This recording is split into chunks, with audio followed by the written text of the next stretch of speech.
Donald Trump just survived an assassination attempt. So here's what happened. Donald Trump was at a rally in Pennsylvania today. And shots were heard.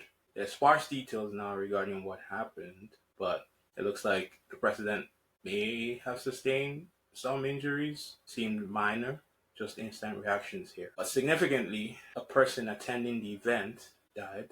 So my thoughts are with this person's family. That's terrible to lose someone like that. Also, importantly, the shooter was killed. Now, this is my instant reaction to this. I made some quick notes here because we don't know a lot of details, and for me, I just wanted to get some stuff off my chest. So the first thing I'll talk about here is I think there are lessons for us to learn here. This rhetoric in politics right now, where whoever the opposition is tries to demonize the other side in order to gain some advantage, in order to sort of bias people, in order to create this outrage, has got to stop.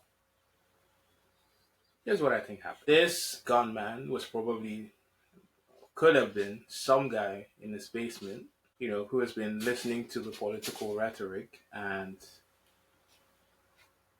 basically decided, he could take things in his own hands. Whatever his opinion of Donald Trump was, we don't know. But I'm sure those details will come out in the next few days. What I'm saying to you here is that there's this continual radicalization of people by both sides of the equation in politics right now that just needs to stop. And even right now, rather than seeing people put aside their political agenda, even after this incident, you can still see, you just look on social media, you can still see lots of people trying to lay blame, with even before the details are out, trying to lay blame on the Democrats, for example. Now, again, we have no details on what's going on. But you're going to say, well, Victor, you're in Canada. Why does this bother you so much? Well, here is what I think, right? The politics in Canada is slowly going exactly that way. The rhetoric is equally as polarized, and more people are voicing more and more radical ideas. Does this mean that we can't disagree on issues in politics? Of course we can.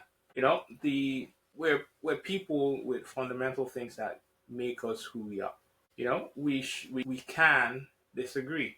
We can say, okay, I would like to see this in government, and argue about that. Argue about the issues is my point. But what you see more and more in politics is, personal attacks. What you see now is people departing from the issues.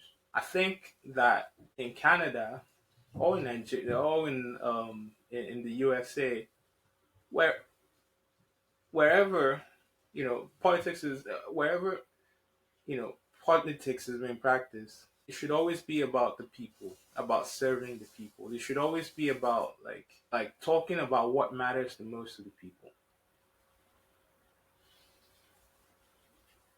Should always be about the people.